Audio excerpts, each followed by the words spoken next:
Hey everybody, I'm Grandmaster Ben Finegold here with our weekly lecture series. Unlike some lectures where I talk about people, if you can call them people, and we just had somebody show up because I started 5 seconds too early. What a blunder.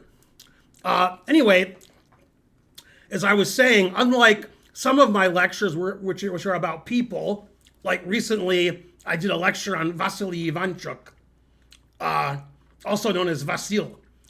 Anyway, this lecture is on an opening called the Cambridge Springs. And unfortunately for the sponsor, I've only had white in the Cambridge Springs, and the sponsor is more interested on the black side. He wanted to show how to play black and how black wins, and black wins by force, and everything is great for black.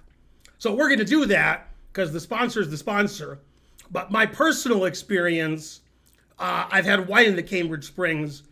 Not that I've done also, so great, but at least I understand some things because I've had the opening for one side. A lot of openings I play for both sides. I went to Wikipedia, and Wikipedia doesn't have a page about the Cambridge Springs, but there's an article on the Queen's Gambit, not the miniseries, but the opening. And within the article are the different variations both sides can play. And as you can see, which I'll highlight in blue, this part is on the Cambridge Springs. And it talks about how it was named after Cambridge Springs in Pennsylvania because there was a tournament there in 1904, and the opening was played several times. Alekhine beat Capablanca with it in the World Championship, and Carlsen beat Gelfand with it in the World Championship Candidates Tournament, and so forth. So the Wikipedia article is not too interesting. It's pretty short. But if you're interested in the Queen's Gambit, it tells you all the different variations. So, Cambridge Springs is one of them. It's one of the top ones. Okay. Now, first thing I want to do is explain how we get the opening and why. But the first thing to do before that is to mention the sponsor. Okay, and we had 2 people show up after I started. That's my fault. I should have started at 6:05.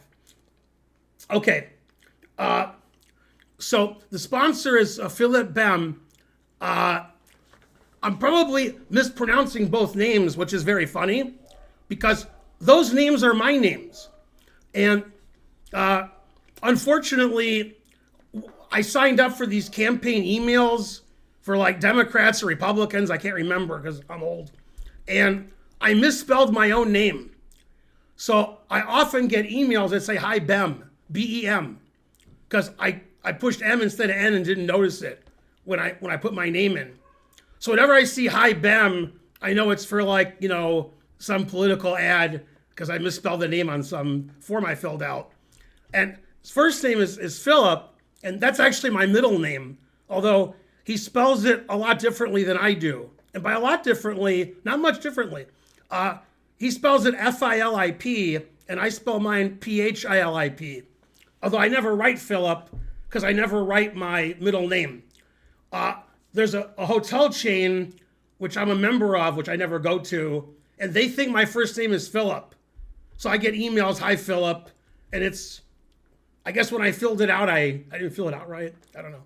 So basically, this lecture is sponsored by me, Philip Bem. That's me.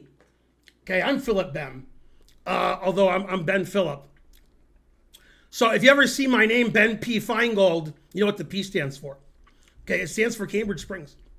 Now, thanks to the sponsor. The sponsor wrote some notes basically explaining that they want me to discuss it from the black side, which I'm happy to do. I'm not really qualified to do that because I play white. So I can just show all the games I lost. But, okay, now, first of all, there's several move orders where the Cambridge Springs can happen.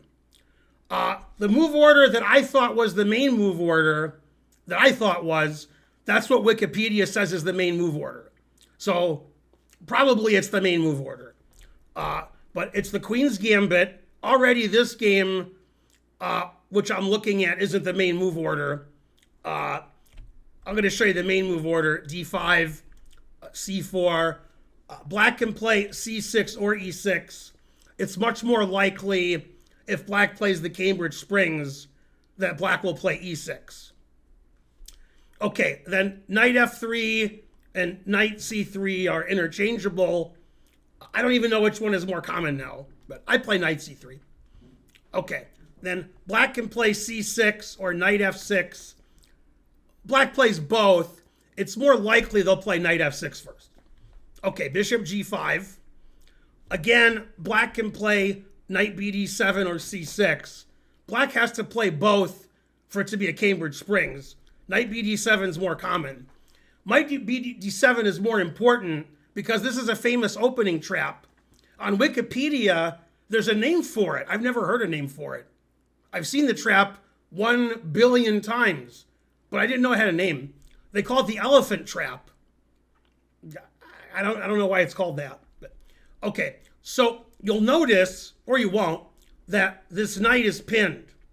That means the knight can't move. Well, if the knight can't move, then this pawn is attacked too many times. But it's a trap, just like in Star Wars. Okay, so if white takes the pawn, which has nothing to do with our lecture, but it's a trap, okay, then black is winning. Even though the knight's pinned, it's not an absolute pin, it's a relative pin. And when I teach kids, I tell them absolute means illegal, like you're drinking absolute vodka. That's illegal if you're a kid. Most chess players are kids, so absolute vodka is illegal. If you're playing a parent or a brother or sister, then their pins don't work because your family's not good at chess. That's a relative pin because they're your relative. This is a relative pin, so it doesn't work. Black simply takes the knight. This is the elephant trap, I guess. Bishop takes the queen. I think in a lot of Indian languages and in Russian, the bishop is the elephant. So then bishop b4 check. White only has one legal move. Then we can take or not take. For the sake of simplicity, we'll take so that it's easy for you. And black is a piece ahead for a pawn. So that's bad for white. White lost a piece. So that's a trap. Now, of course, if your opponent or you play c6, and then it goes e3, knight bd7, we're going to transpose, but there's no trap. So that's no fun. So if you're hoping your opponent falls into a trap, then you play knight bd7 first. If you don't care, you can play c6, and it should transpose. Also, if you play c6, there's this very complicated Botvinnik semislav, which is super sharp, which might frighten your opponent. So that's another reason to play c6 first. But knight bd7 first is the most common. Then e3, c6, knight f3, queen a5. This is the starting position of the Cambridge Springs. Now, one of the problems with playing the Cambridge Springs is if you play 100 chess games, you're not going to have it very often because you're going to have white in half of them. And then when you're black, let's pretend, because pretending's fun, that everybody plays e4 and d4. Let's say nobody plays c4 and knight f3. If they play c4 and knight f3, you can still get a Cambridge Springs. e4, then no. And then let's say half your opponents play d4, and then let's say some of your opponents play a Catalan with white, and some play the London system, and some play the Kali, and some play the Tory attack, and some play some kind of Stonewall with white, or some other passive line with white. Then you're not going to have the Cambridge Springs very often. So in 100 games, you're probably going to have it like 6 times. because especially the games where you're white, then you don't really care. Okay, so the point of queen a5 is obvious. You're pinning the knight, and you're unpinning this knight. That's pretty good. And so the two key ideas for black in the Cambridge Springs are, is knight e4 a good move, and is bishop b4 a good move? And usually black plays bishop b4 in the Cambridge Springs, usually, most games, and knight e4 happens occasionally, maybe half the games. And then if you're black, and this is a lecture for black, you have to figure out what you're going to do with your bishop. That's the only negative of the Cambridge Springs, is your bishop on c8 is terrible. So sometimes black plays b6 and bishop a6 and tries to trade off the bishops. Sometimes black takes on c4 and plays b5 and says, I don't care, my bishop is bad, I'm a pawn up. And sometimes black pushes all of their pawns, b5, a5, c5, and then fianchettos their bishop. And in some games where white wins, which we're not going to look at, the bishop just sucks. And black doesn't get the bishop out, and you're like, why do I play this opening? So if you watch this lecture and do some work on your own, and play over games where black is winning in the Cambridge Springs, you can see what black does with that bishop. Now, what's strange about the Cambridge Springs is even though black plays bishop b4 a lot, you would insinuate that means black is often taking the knight on c3. It's actually more likely in most variations that white takes the knight on f6. Because knight e4 is very annoying because it pressures the knight on c3 and the bishop on g5. Occasionally, and by occasionally I mean often, the queen on a5 attacks the bishop sideways. And in blitz chess and bullet chess, you can take that bishop a lot because people don't see their bishop as attacked sideways. They see this pin and they don't realize queens can move any direction. Because of that, a lot of grandmasters play bishop takes knight at some point. Black has the two bishops. So more times than not, black gets the two bishops in the Cambridge Springs. Unfortunately, sometimes the bishop on c8 isn't very good. The truth hurts. Okay, this is the starting position. We're going to look at 3 games, and they're all going to start from this position. And as I said, there's different move orders, and I think all 3 games have a different move order. Okay, so this game we're looking at first. I tried to find good players. I didn't want to show you the game Rufus versus Doofus, and everybody's blundering every move. I figure guys rated 2,700 and higher will play the opening correctly. So better than I would play it. So, okay, this is Praggnanandhaa versus Liren. This was in 2022. 2022 was about Liren's peak of his chess strength. This was played Chessable Masters Knockout Rapid. So this is a knockout tournament. And they played a move order that you might see from a Nimzo Indian or a Bogo Indian or a Queen's Indian. Knight f3. So bishop b4 check is the Bogo Indian. That's never been too popular, but it's played occasionally. b6 is the Queen's Indian. If this game was played between 1970 and 2000, then b6 is the most common move. c5 is the Benoni, not played very often at the top level. And the most common move nowadays is d5. And we transpose back into Queen's Gambit type positions. And white can play g3, bishop g2, and it's a Catalan, which is also quite common at the top level. But Praggnanandhaa played knight c3, and now a lot of players nowadays play bishop b4. When I was a kid and I was a young adult, people didn't play bishop b4. People played bishop e7, played the Queen's Gambit, played boring, etc. And there was a lot of games in the 70s and 80s between Karpov and Korchnoi where they played that way. and then later Karpov and Kasparov. But nowadays, people are playing the semi-Slav with c6. And now white usually plays e3 or bishop g5. And if you're going to play at Cambridge Springs, then it's got to be bishop g5. Otherwise, not the Cambridge Springs. It's another opening. Okay. And in this position, nowadays, the most common move is to take. And we get these super sharp lines, which I could do several lectures on. The main line goes like this. And the arbiter stops the game because it's too exciting. And then black can play either bishop e7 or knight bd7. Then white can take the knight or play g3. Then queen b6 is the usual move. And some of these lines go to move 30 in the preparation. And I've had white in this position more than once. Very complicated. Okay, I think theory says white's better, but theory changes every year. Okay, and that was popular in the 90s and 2000s. There's a lot of famous games. Okay, but black doesn't have to take on c4. Black can play the Cambridge Springs, which is knight bd7.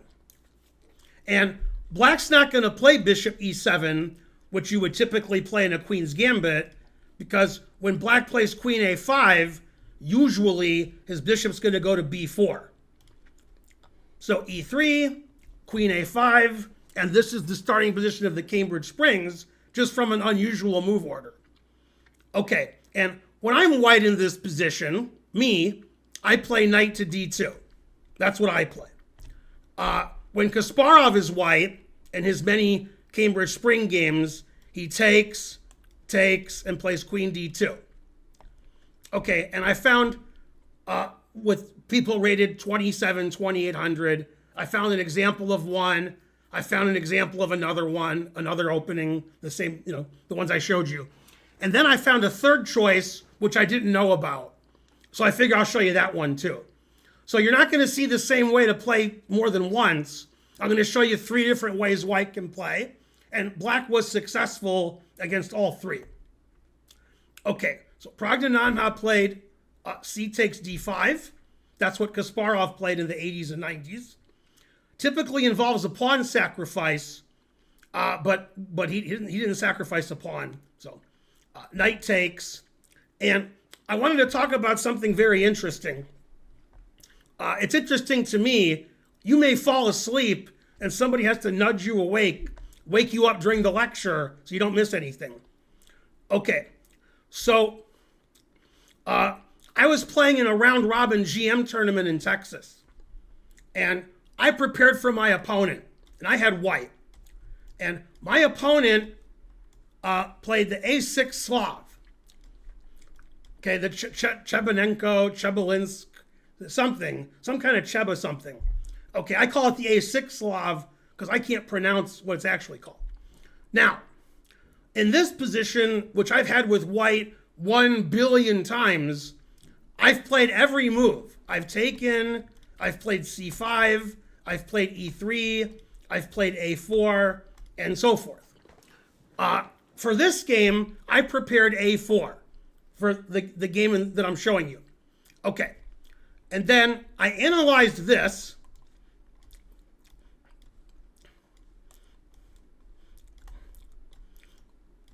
And in this position, of all the games I analyzed,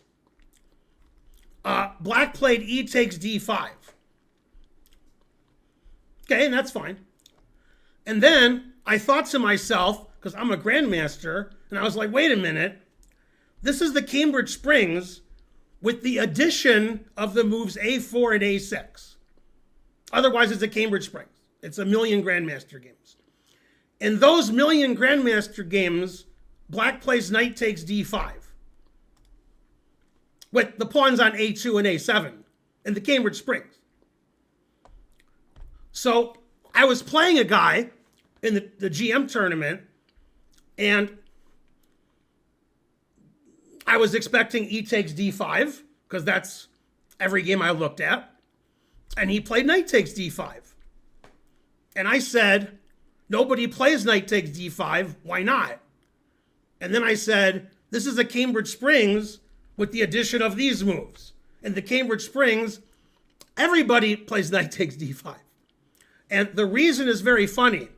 The reason is, which I figured out, is now white can play e4, which Praggnanandhaa didn't play because the pawns are on a2 and a7.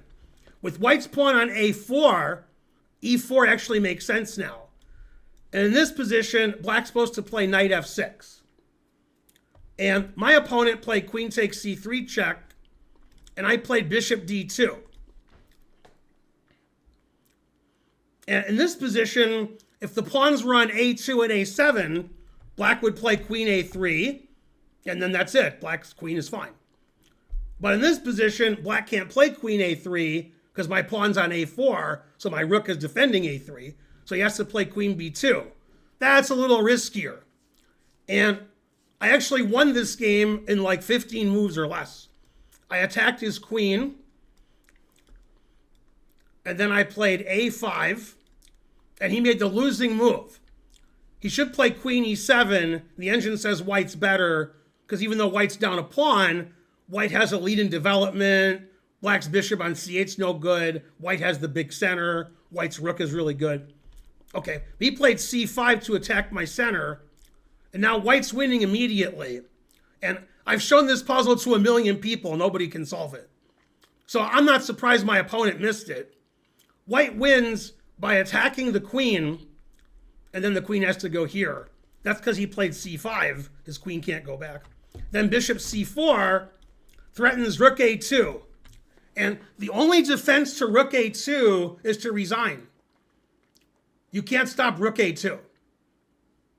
The engine, when I asked the engine what to do, it said b5, rook a2, queen takes, bishop takes. So just losing a queen for a rook. So after bishop c4, my opponent resigned. Anyway, I knew the Cambridge Springs. I knew in this position, everybody played e takes d5. And I didn't understand why in the Cambridge Springs, everybody plays knight takes d5. Why don't they play it here? And the reason is because white plays e4 and white's better. Okay, now this is the actual Cambridge Springs. The game I'm looking at between Praggnanandhaa and Ding, because the sponsor wants me to look at Cambridge Springs games. And Ding played knight takes d5, which is that's the move that you play in the Cambridge Springs. Okay, and I would say, in my opinion, this is the main line. Is after takes, you take with the knight, and that's the most common line.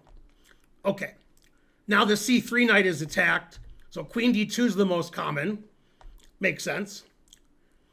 Now, the problem with white playing rook c1 early, now it's sometimes not a problem, it could be a problem, is when black plays bishop b4, surprising the audience, which is you, the a pawn is attacked. Because the a pawn is defended by the knight, but the bishop pins the knight. That's an absolute pin. So if white plays rook c1 too early, which we're going to see in a later game, black plays bishop b4, pinning the knight, then the a pawn's attacked. Then black starts taking things on the queen side. So queen d2 keeps the a pawn defended, so bishop b4 doesn't win yet. And if you play bishop b4 and I play rook c1, you can't take my a pawn because I take your queen. That's a relative pin. And that just loses a piece for black. Okay, but he played bishop b4. Now, if it was black to move, black's winning. Okay, so rook c1. So as I was saying, queen takes just loses. Now white's a piece up. Okay, and the funny thing about this is, unless you don't find it funny, I do. If you take this knight with the idea of taking the pawn, when white recaptures, white's defending his pawn with the queen on d2. Now queen d2 makes a lot of sense. Okay, so rook c1, this is the main line. And now h6, attacking the bishop. Bishop moves away. Then Ding played b6. Ding wants to play bishop a6 and trade off his bad bishop. And Ding also wants to play c5 and attack the center. So b6 does both. Praggnanandhaa plays bishop d3 so he can castle. And in the long run, black gets a lot of development, gets some attack on the queen side, c5, pressure on c3, and white gets to play e4 and have a big center. Sometimes they both happen. Okay, that's the plans for both sides. Okay, bishop a6. Black has all of their pieces out. White castles finally. Black castles. And white plays e4, which is, that's why white plays this way. White wants to have the big center. Okay, so he takes. It looks like a Grunfeld now. Bishop a3. The rook has to move. Rook e8. Black's going to play either e5 or c5. And black vacates the f8 square for one of his minor pieces. Rook e1. And we're out of the opening. I would say white's slightly better because look at white's center. On the other hand, white got crushed. So maybe I'm wrong. Maybe Ding's better than me. Probably last year he wasn't. Oh, snap. Okay, bishop takes d3. Praggnanandhaa played the engine move. Queen takes d3. Good move. Rook c8. Black's ready for c5 and e5. White doesn't know which black's going to do. h3, putting in an h. That doesn't do very much. He plays b5. He wants to play knight b6, knight c4. Activate his knight. Rook e2. That defends the pawn. It gets off of the queen. Doesn't do very much.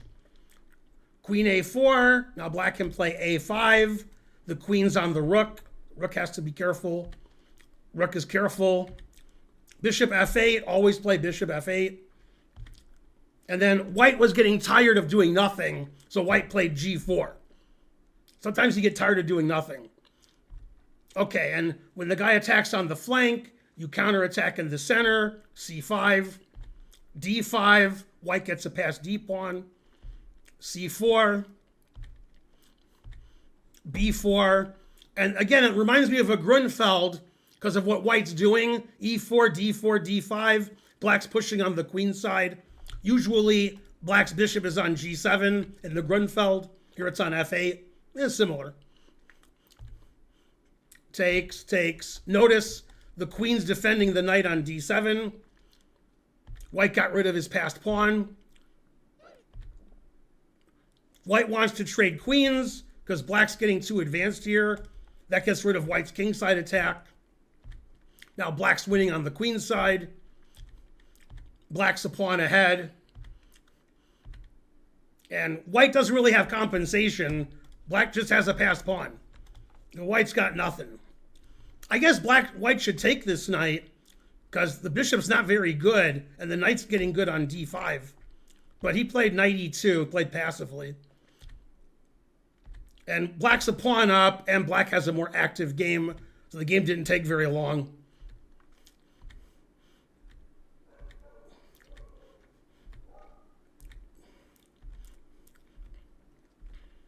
And the passed pawn's too good. Bishop on h4 is ridiculous. Rook b2, the rook is trapped. And if you take, I take back and make a queen. So white resigned. So that game was played 4 years ago when Praggnanandhaa was like 5 years old. But Praggnanandhaa was 2650 FIDE. God damn. And Praggnanandhaa was probably like 15 or 16. So Praggnanandhaa wouldn't lose like that today against Ding. In fact, today, I think Praggnanandhaa's higher rated than Ding. But this was when Ding was over 2,800, playing, excellent chess. So there, black equalized out of the opening. Both sides had play, and it was a rapid game. And Ding just outplayed Praggnanandhaa. Praggnanandhaa didn't get any attack on the king side. He tried with g4, but trying is the first step to failure. Okay, the next game is Nihal Sarin, another Indian junior player, against MVL. MVL typically plays the Grunfeld, So it's unusual that he's playing a Cambridge Springs. Very strange. But 2,700 players can do what they want. They know all theory. And this was a blitz game, so I guess MVL figured he won't play his usual theory, play something else. Okay, again, this is another move order. This is probably like the second most common move order. Black can play a6, the a6 Slav, take on c4, the main line, e6.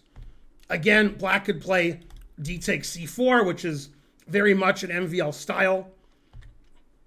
And MVL probably figured the Cambridge Springs is an old opening. Probably my young opponent doesn't know it very well. Okay, in the previous game, white played c takes d5. In this game, white played knight d2, which is what I play. That blocks the pin of the knight. And here black has several moves. Black can play knight e4. Black can play bishop b4. I think bishop b4 is the most common nowadays. But the old move, and the one I face the most often, is d takes c4, because that threatens the bishop on g5. It's a blitz game, so you never know. Okay, but Nihal Sarin 2,600, so he's not hanging his bishop on move 7. So he took and took. And the only move I've ever faced or seen is queen c7. That's the move that I know. Black has two bishops and a solid position. White has a better center. But MVL played queen d8. I'm not familiar with that move. I think after queen c7, rook c1, some people don't like their queen on c7. So I guess that's why he played queen d8. So this is a boring position where you could say white's slightly better now, but as the game goes on and black counterattacks in the center, then black's going to have the two bishops. So rook c1, the bishop goes to e7. There's no reason to go to b4 anymore. Played g3. I usually play bishop e2 to f3. g3, bishop g2 is another way of playing. Then you play bishop d7. This is very common. And now black can move the queen, put the rooks in the middle, play bishop e8 and c5. Sometimes black plays b5 and kicks the knight. Castles, rook c8, queen b3, threatening the pawn, rook c7. And basically nobody can do anything. And MVL's like, in 10, 15 moves, the position's going to open up and I'm going to have the two bishops. So not a very exciting game, especially for a blitz game, but it gets exciting.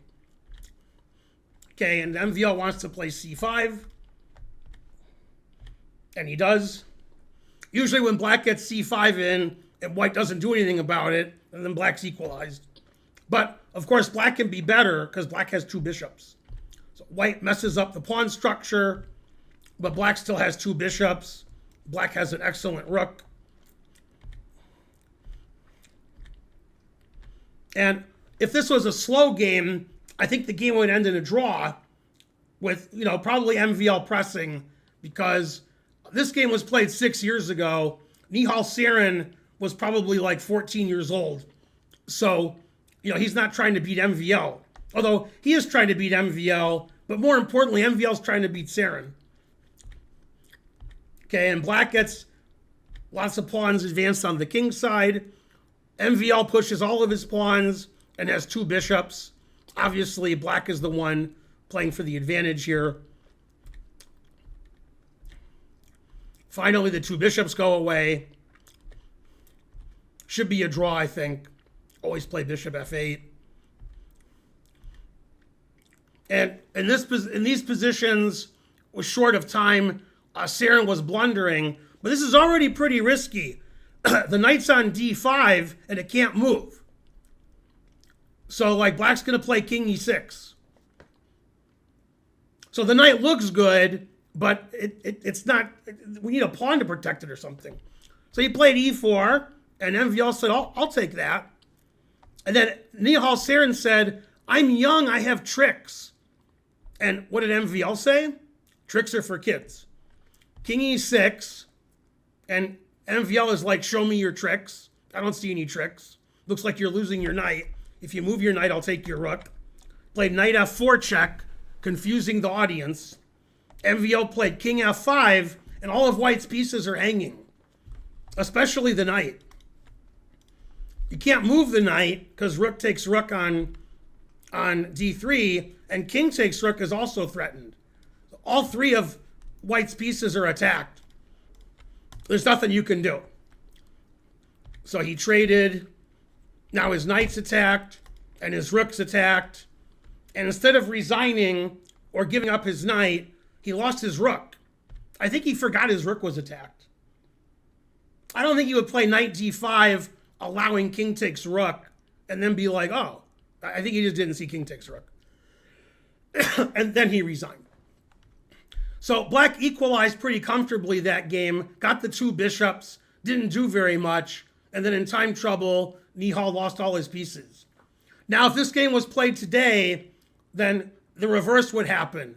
MVL would get into time trouble, and he would lose all his pieces to Nihal Sarin. Man, Nihal Sarin's good at blitz, just not this game.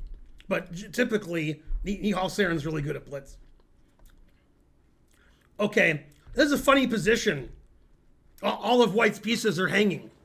And a friend of mine in Michigan, before you guys were born, even the guys who were older than me, he told me more than once. He said, Ben, don't put your pieces in the center. They could get hurt there. So he would like this game. White puts all of his pieces in the center, and they're all attacked. Okay, last but not least, we have a line I haven't seen before. This is Liren white. Now remember, Liren won with black.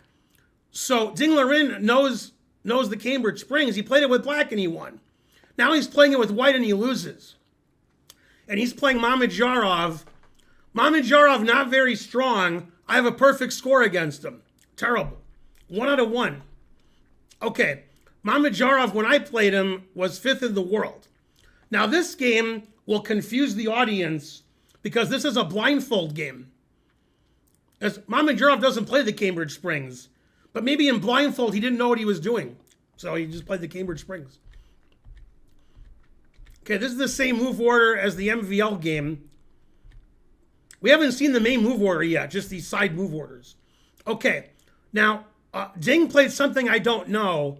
He took, which I do know, and then I know queen d2. But Ding played rook c1.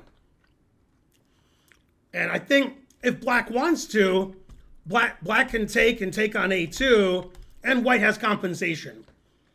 Okay, but Mamedyarov played more aggressively, bishop b4.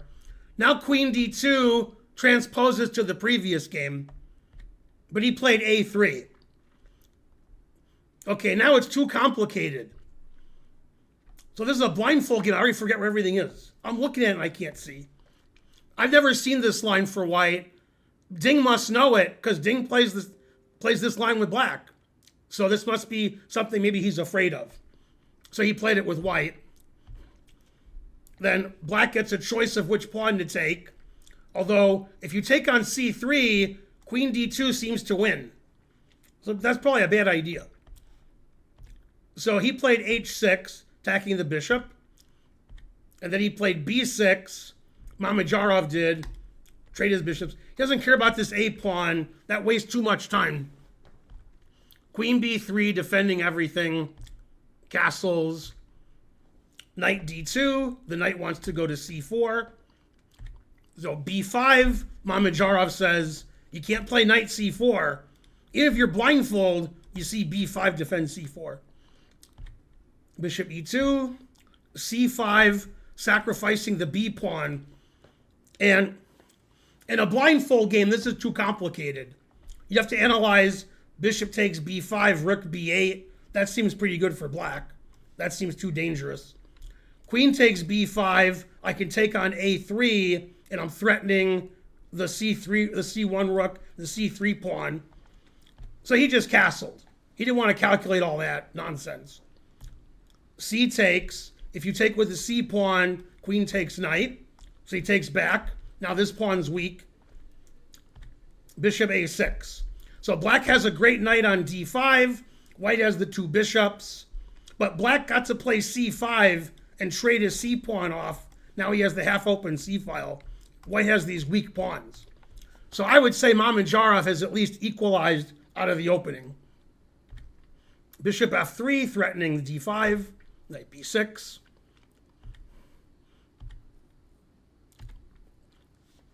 Both sides are making reasonable moves. Queen a4. We saw black play like this in the other game where Ding won with black. Queen b1. Doesn't want to trade queens and let the c pawn get targeted again. That's too much targeting. Ding is called for targeting. Okay, or Mamedyarov is. Bishop b7 defends the knight. Black can play a5. Plays queen a6, so his knight can go to a4, attacking the c pawn. Black gets the two bishops back, takes a piece. White says, I'm getting my piece back. So white sacrificed a piece, and then white says, I'm getting my piece back. This is too complicated for me. Queen b7. Now, black's going to take on g2. And obviously, that's not good for the white king, so Ding trades queens. But Ding has a lot of weak pawns. Ding has 4 weak pawns. Material's equal. And now if you play d5, I can take it. Confusing the audience. Even in Blindfold, the super grandmasters can see tactics like that. So he plays bishop d1. Again, if you play d5, I can take it. This time I can take it either way. So either way is good. So he plays bishop g4, attacking the rook on c8. Rook c6. Black wants to play rook g6, pinning the bishop. King f1, because he saw that. Rook g6. Now black's a pawn up, and white has 4 isolated pawns. And the game didn't last much longer. Black's passed pawn is too strong. And he takes a piece. And after rook check, you know, black played h6 like 30 moves ago. So if black didn't play h6, then white would win. It's a blindfold game. Ding's not sure if he played h6. He played it like on move 11. Can't remember that. And then Mamedyarov played king h7, so Ding resigned. That's a good last chance. Maybe my opponent didn't play h6. Maybe he got back rank mated. It's funny because it's true. Anyway, those were 3 different ways of playing for white. What's funny is Ding Liren won with black and lost with white, showing that the opening has to be playable and sound. And when I was in Moscow in 2011, Hikaru and I were looking at the Cambridge Springs. He said he was looking at it and I was looking at it separately, but it never came up. But he thought it was a reasonable opening for black. I don't have great results against it. My results are okay, but I don't crush the Cambridge Springs or anything. I know what I know, and I get tiny advantage maybe. If my opponent's better than me, they just beat me. Truth hurts. Anyway, the Cambridge Springs has stood the test of time. I want to thank our sponsor again, Philip Bem. If you want to sponsor a lecture, contact my wife Karen. Her details are in the description. Please like and subscribe the video. Like and subscribe if you're watching on YouTube, which is likely. It helps the channel out tremendously. We love doing the weekly lectures. Sorry if I was a little jumpy, but I'm dealing with a lot of issues, and the truth hurts. Mainly it hurts, especially when you're down a piece for nothing. At least I didn't lose a piece. I'm Grandmaster Ben Finegold. Thanks for watching, everybody. Hope you enjoyed the lecture. Bye.